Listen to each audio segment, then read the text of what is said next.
الحمد لله رب العالمين، والصلاة والسلام على أشرف الرسل وخاتم الأنبياء والمرسلين وعلى آله وأصحابه أجمعين ومن تبعهم بإحسان إلى يوم الدين. أما بعد، فأعوذ بالله من الشيطان الرجيم. بسم الله الرحمن الرحيم. ومن آياته أن خلق لكم من أنفسكم أزواجا لتسكنوا إليها وجعل بينكم مودة ورحمة إن في ذلك لآيات لقوم يتفكرون. وقال تبارك وتعالى: إن الدين عند الله الإسلام. وقال: اليوم أكملت لكم دينكم وأتممت عليكم نعمتي ورضيت لكم الإسلام دينا. صدق اللہ العظیم. قابل قدر سامعین محترم، اللہ رب العزت نے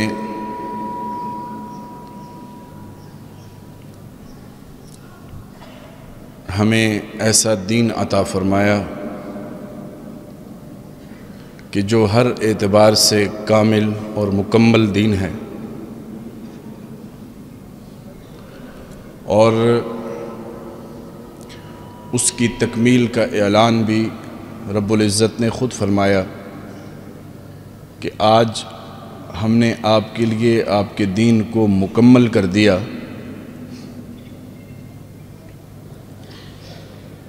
اور ہم نے آپ کے لیے اسی اسلام، دین اسلام کو بطور دین پسند کیا. دین اسلام اتنا جامع دین ہے کہ زندگی کا کوئی گوشہ، زندگی کی کوئی جہت یا معاشرے کے طبقات میں سے کوئی طبقہ یہ دعویٰ نہیں کر سکتا کہ میرے بارے میں یا اس جہت کے بارے میں یا زندگی کے اس گوشے کے بارے میں دین اسلام میں رہنمائی موجود نہیں ہے. دین اسلام کے احکامات کے اوپر اگر غور کیا جائے تو اس میں جہاں عبادات ہیں، معاملات ہیں، جہاں پر ایک دوسرے کے ساتھ تعامل ہے، وہیں پر ایک نظام دین اسلام نے حقوق اور فرائض کا نظام دیا کہ کس کا دوسرے پر کیا حق ہے اور دوسرے کے ذمے کیا ذمہ داری اور کیا فرض ہے. یا یوں سمجھ لیا جائے کہ ہر فرد کا کوئی حق بھی ہے دوسروں پر، اور اس کے ذمے کوئی فرض اور ذمہ داری بھی ہے دوسروں کے لیے. اسلام اتنا جامع دین ہے کہ اس نے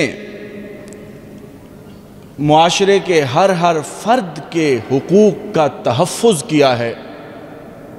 بلکہ ہم اگر آگے بڑھ کر بات کریں کہ صرف معاشرے کے فرد کی بات نہیں، انسانوں کی بات نہیں، جانوروں تک کے حقوق کا تحفظ اسلام نے کیا ہے. بلکہ اس سے آگے چلے جائیے، جو سایہ دار درخت ہیں ان کے حقوق کا بھی تحفظ اسلام نے ہمیں سکھایا ہے. تو یہ کیسے ممکن ہے کہ جو اسلام اتنی باریکی کے ساتھ کرۂ ارض کے اوپر موجود ہر چیز کے حقوق کا تحفظ کر رہا ہے، وہ انسان کے حقوق سے غافل ہوگا مرد کے حقوق الگ بیان ہوئے ہیں، عورت کے حقوق الگ بیان ہوئے ہیں، بچوں کے حقوق الگ بیان ہوئے ہیں، اور پھر ان کی رشتوں کی نسبتوں کے ساتھ ان کے تعلق جو استوار ہوتے ہیں، جو نسبتیں بنتی ہیں، اس کے نتیجے میں جو رشتے بنتے ہیں، ان کے حقوق اسلام نے الگ بیان کیے کہ والدین ہیں تو ان کے کیا حقوق، اولاد ہے اس کے کیا حقوق، بہن بھائی رشتہ دار ہیں ان کا کیا حقوق ہے، محلے دار ہیں ان کے کیا حقوق ہیں۔ ہر اعتبار سے اسلام نے اپنے ماننے والوں کی رہنمائی کی ہے۔ اصل مسئلہ یہ ہے کہ ہم جب اسلام کا مطالعہ نہیں کرتے، ہمارے سامنے جب اس کا یہ نظام حقوق و فرائض نہیں ہوتا، تو کبھی ہم ایک کے حقوق کے مطالبے کے لیے کھڑے ہو جاتے ہیں، کبھی دوسرے کا حق کا مطالبہ لے کے کھڑے ہو جاتے ہیں۔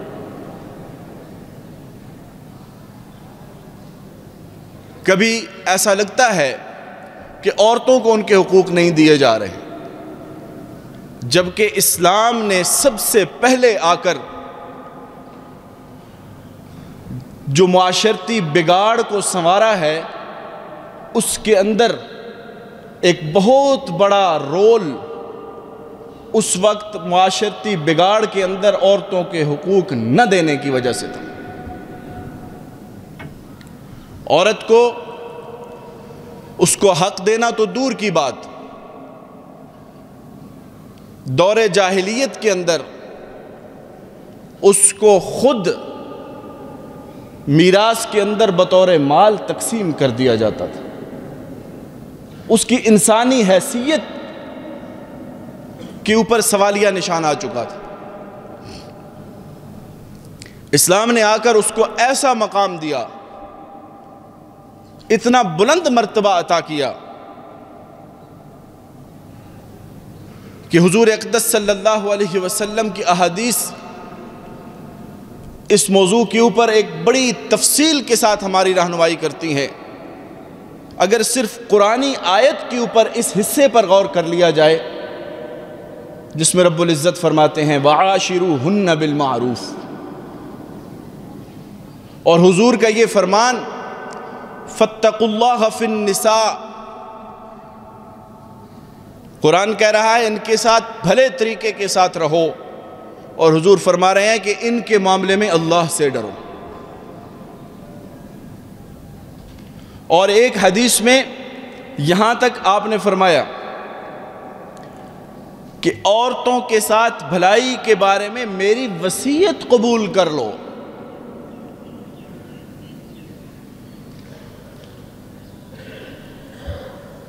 عورت کی جتنی بھی حیثیتیں ہیں معاشرتی تعلق کے اندر، ہر حیثیت کی اپنی اہمیت اور رفعت اسلام نے بتا دی۔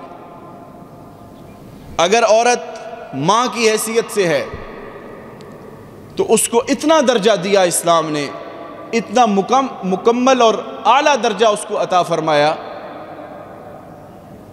کہ قرآن مقدس میں رب العزت نے فرمایا لا تقل لہما اف ولا تنہرہما، اپنے والد ہو یا والدہ ہو ان کو جھڑکنا تو ڈانٹنا تو دور کی بات، ان کے سامنے اف تک نہیں کرنا۔ برابری دیکھیں، والد ہو مرد ہے، والدہ ہو عورت ہے، دونوں کے لیے ایک حکم ہے، اولاد کے لیے ایک حکم ہے کہ دونوں کے بارے میں ایک جیسا تعامل کرنا۔ لا تقل لہما اف ولا تنہرہما۔ پھر رب العزت فرماتے ہیں کہ اگر تمہارے والدین تمہیں میرے ساتھ شریک کرنے پر اکسائیں، رب العزت کو سب سے زیادہ ناپسند اگر گناہ دنیا میں انسان کی طرف سے ہے تو وہ شرک کا گناہ ہے۔ اپنی ذات کے ساتھ کسی کو شریک کرے انسان، رب کے ساتھ کسی کو عبادت میں یا اس کی اعانت و استعانت میں شریک کرے، یہ رب کو سب سے زیادہ ناپسند ہے۔ لیکن رب العزت فرما رہے ہیں کہ والدین، والد ہو یا والدہ، اگر اس پر بھی اکسائیں تو یہ بات تو ان کی نہیں ماننی، فلا تطعہما، لیکن صاحبہما فی الدنیا معروفا، ان کے ساتھ دنیا میں پھر بھی بھلے طریقے سے رہنا ہے۔ یہ صرف باپ کے لیے حکم نہیں ہے، یہ ماں اور باپ دونوں کے لیے۔ اور اس سے آگے چلیے، حدیث مبارکہ ہماری کیا رہنمائی کر رہی ہے؟ حضرت ابو ہریرہ رضی اللہ تعالیٰ عنہ فرماتے ہیں، ایک شخص حضور کی خدمت میں آتا ہے اور عرض کرتا ہے یا رسول اللہ، میرے اوپر سب سے زیادہ حق کس کا ہے؟ آپ نے فرمایا تیری ماں کا حق تیرے اوپر سب سے زیادہ۔ وہ پھر سوال کرتا ہے اس کے بعد کس کا حق ہے؟ آپ نے پھر فرمایا تیری ماں کا حق ہے۔ وہ تیسری دفعہ بھی سوال کرتا ہے تو جواب یہی ملتا ہے۔ اس کے بعد جب سوال کرتا ہے تو جواب ملتا ہے تیرے باپ کا تیرے اوپر حق ہے۔ سامعین محترم، توجہ طلب بات ہے۔ عورت کو کہاں سے کہاں پہنچایا کہ کہاں اس کو اس کی انسانیت پر سوالیہ نشان آ چکا تھا، اور کہاں اولاد کو کہا جا رہا ہے کہ تمہارے اوپر 3 دفعہ فرمایا جا رہا ہے کہ تمہارے اوپر سب سے زیادہ حق تمہاری ماں کا ہے۔ اور ماں کون ہے؟ عورت ہے۔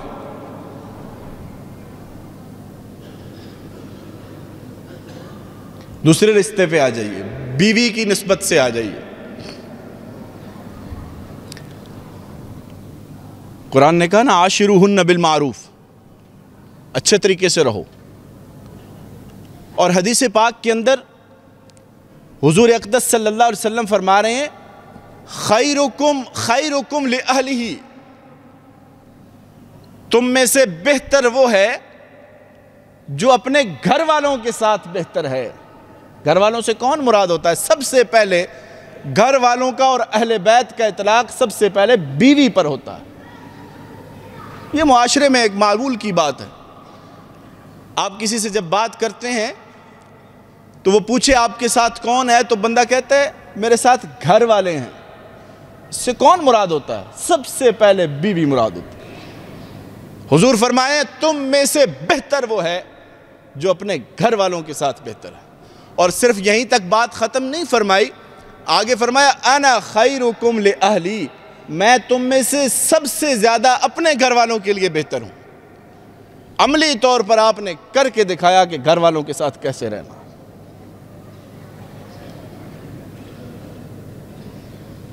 اندازہ لگائیے کہاں تھی عورت اور کہاں پہنچایا اسلام نے، کہ مردوں کو کہا جا رہا ہے کہ تم میں سے بہتر وہ ہوگا جو اپنے گھر والوں کے ساتھ اچھا ہوگا۔ بیٹی کی نسبت پہ آ جائیے، حدیث پاک میں حضور اقدس صلی اللہ علیہ وسلم کا فرمان کہ جس بندے کو رب العزت نے 3 بیٹیاں عطا فرمائیں، اس نے ان کی اچھی تربیت کی، ان کی ضروریات کا خیال رکھا، ان کی پرورش کی، اور وقت آنے پر ان کی بلوغت پر ان کا نکاح کر دیا، حضور اقدس صلی اللہ علیہ وسلم نے ایسے شخص کو جنت کی بشارت سنائی۔ دوسری حدیث میں 2 بیٹیوں کے الفاظ ہیں کہ جس کے لیے 2 بیٹیاں تھیں، اس نے ان کی اچھی تربیت کی، پرورش کی، ان کو تعلیم دلائی، اور وقت آنے پر ان کی بلوغت پر ان کا مناسب آدمی کے ساتھ نکاح کر دیا، اس کے لیے بھی جنت کی بشارت۔ اندازہ لگائیے کہ عورت پیدا ہو رہی ہے، ابھی بچی ہے، نومولودہ ہے، اس کی پرورش اور تربیت کا اہتمام رب العزت نے کیسے فرما دیا کہ اس کے والد کو اس کا کفیل بنا دیا، اور ترغیب میں بدلے میں دیا کیا جو ہر انسان کی، جسے کہتے ہیں نا آپٹیمم خواہش ہے، آخری خواہش ہے کہ مجھے جنت مل جائے۔ اس کو کس کے ساتھ مشروط کیا؟ جو اپنی بیٹی کی، یتیم والی حدیث الگ ہے، اپنی بیٹی کی پرورش کرے، فطری محبت بھی شامل ہے، پدری محبت بھی شامل ہے اس میں، اس کے باوجود اگر کسی نے اپنی بیٹی کی اچھی تربیت کی، اس کی پرورش کی اور اس کی رخصتی کر دی تو حضور فرما رہے ہیں اس کے لیے جنت ہے۔ پھر اس عورت کو دین اسلام اور شریعت اسلامیہ نے اتنا بڑا منصب یہ عطا فرمایا کہ اس کو اس کی نان نفقے کی مکمل ذمہ داری اس سے ہٹا دی اور دوسروں پر ڈال دی۔ کبھی اس کا باپ اس کی یہ ذمہ داری پوری کرے گا اس کی کفالت کی، کبھی اس کا بھائی پوری کرے گا اور کبھی اس کا شوہر پورا۔ معاشی اعتبار سے کوئی ذمہ داری، کوئی بوجھ اس کے کندھوں پر نہیں ہے۔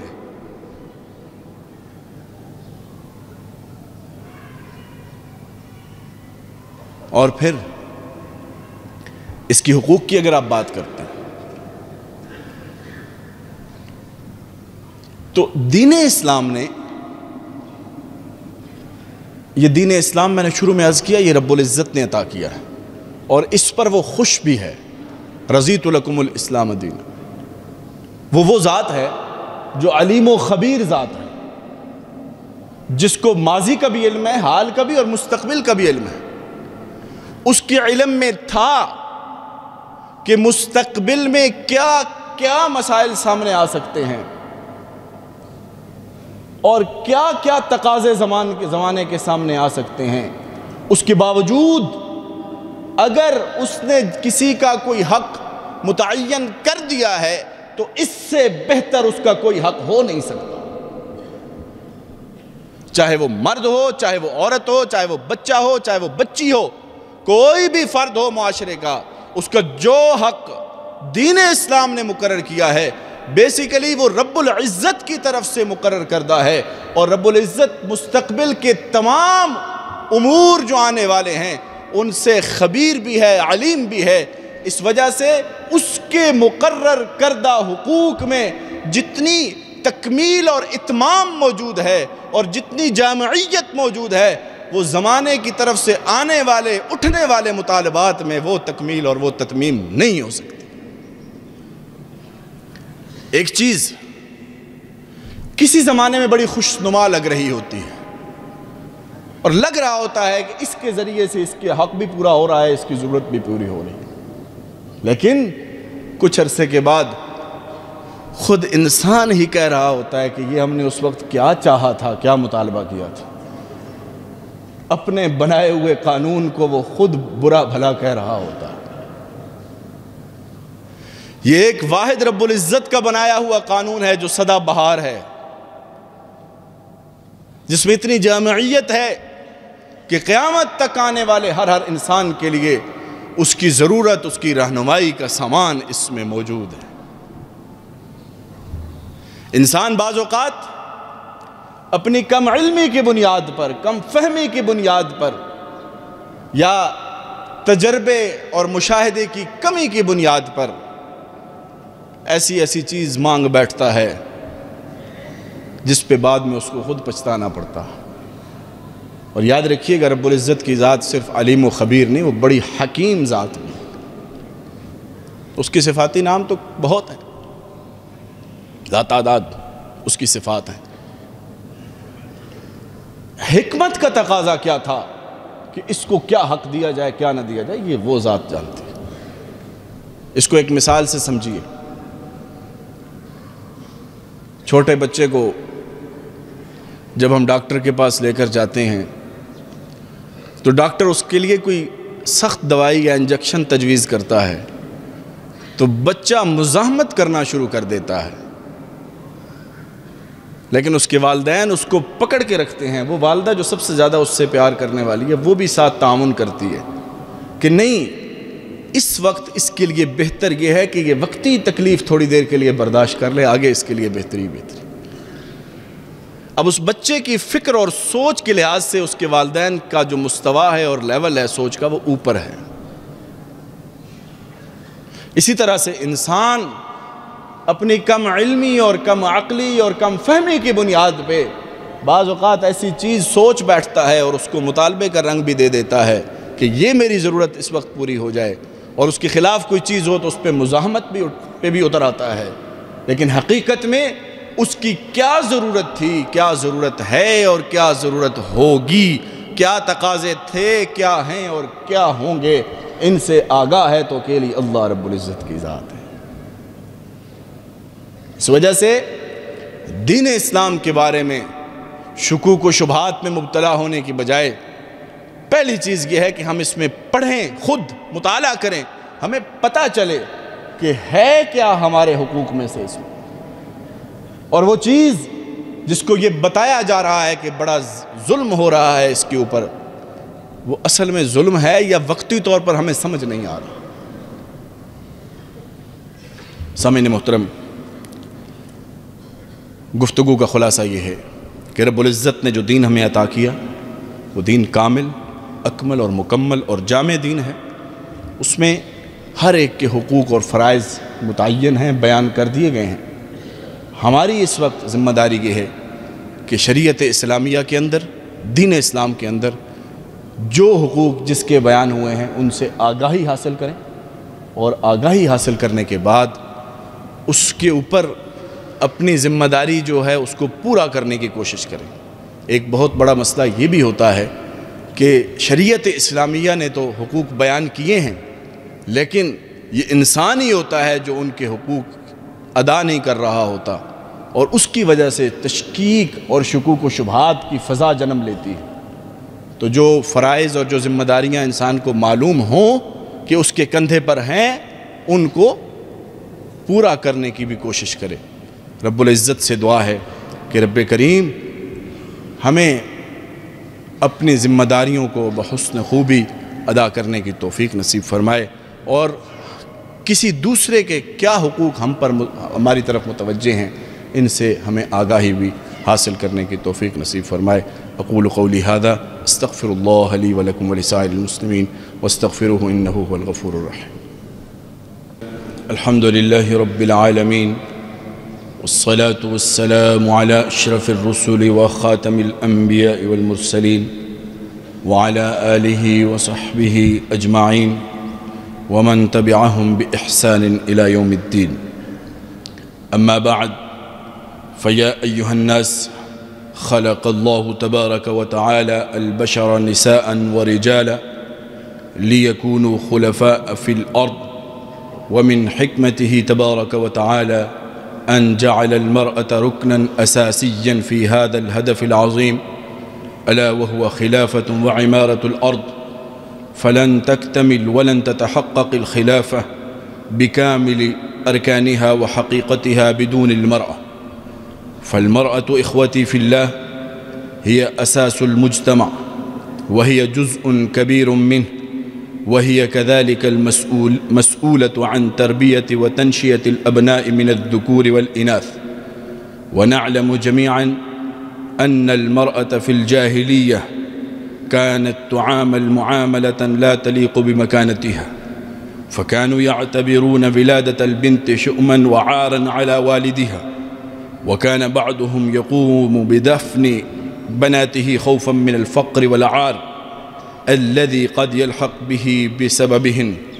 قال تعالى: وإذا بشر أحدهم بالأنثى ظل وجهه مسودا وهو كظيم يتوارى من القوم من سوء ما بشر به أيمسكه على هون أم يدسه في التراب ألا ساء ما يحكمون.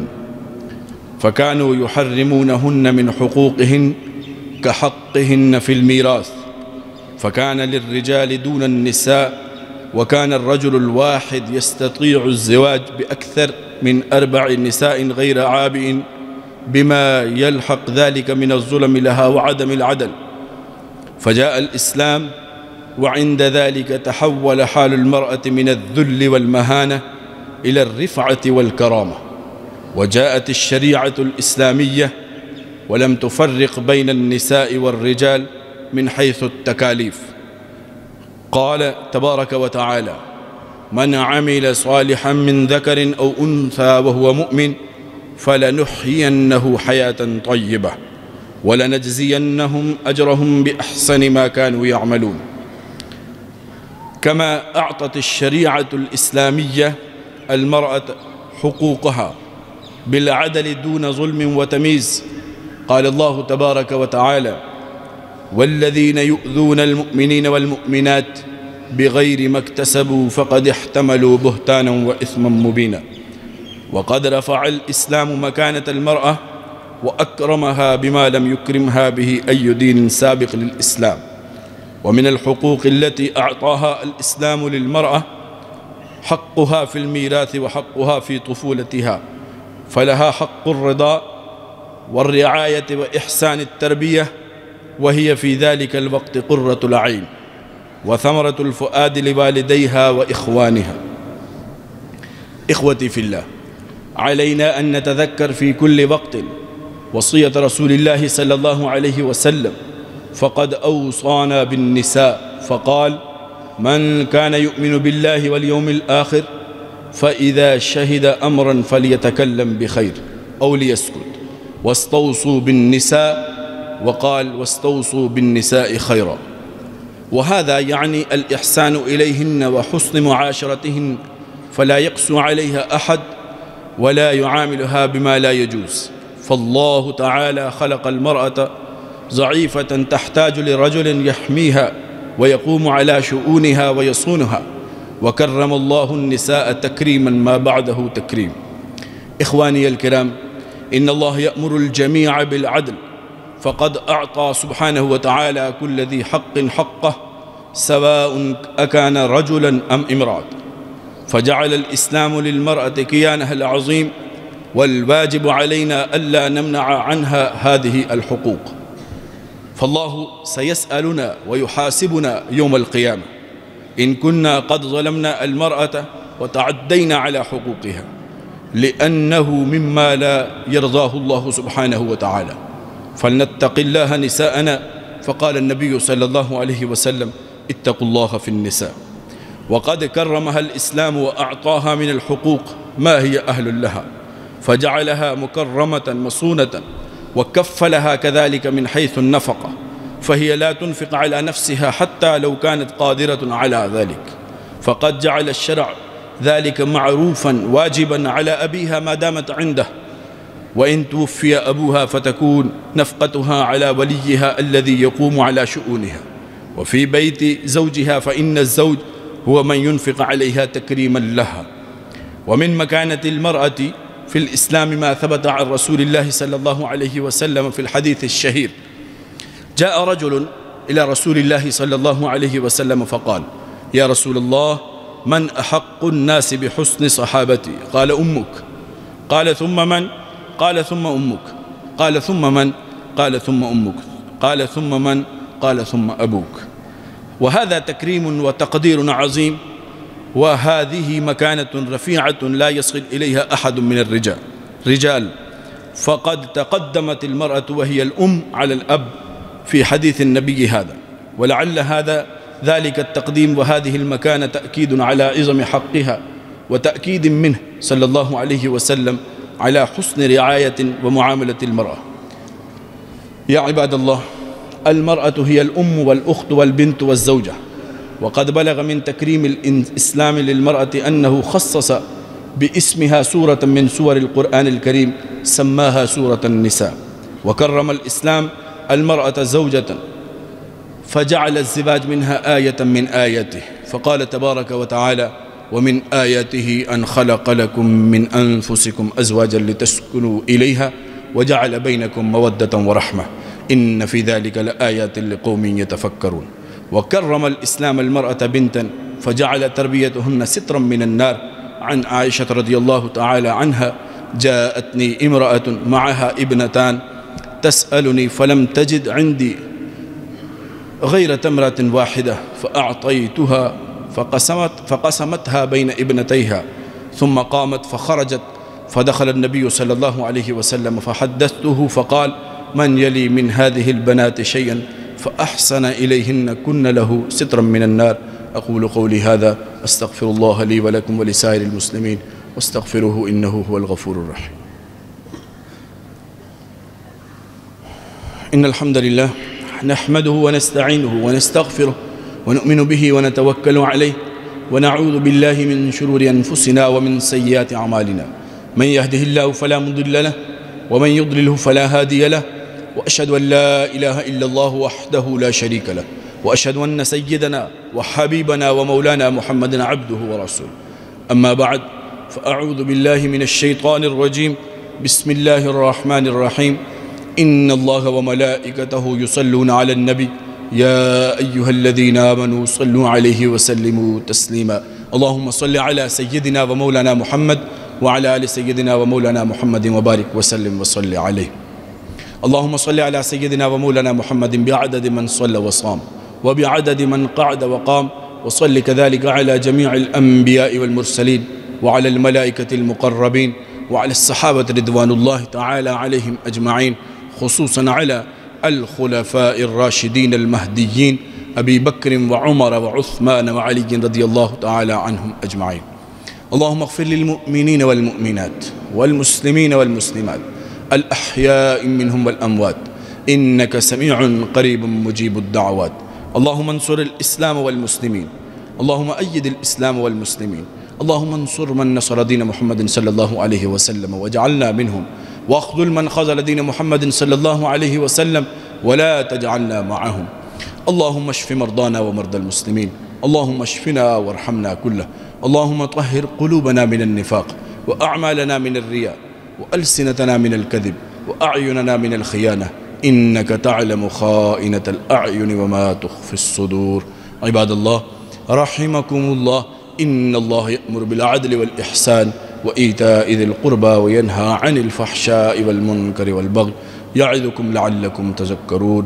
اذكروا الله يذكركم وادعوه يستجب لكم، وأقم الصلاة.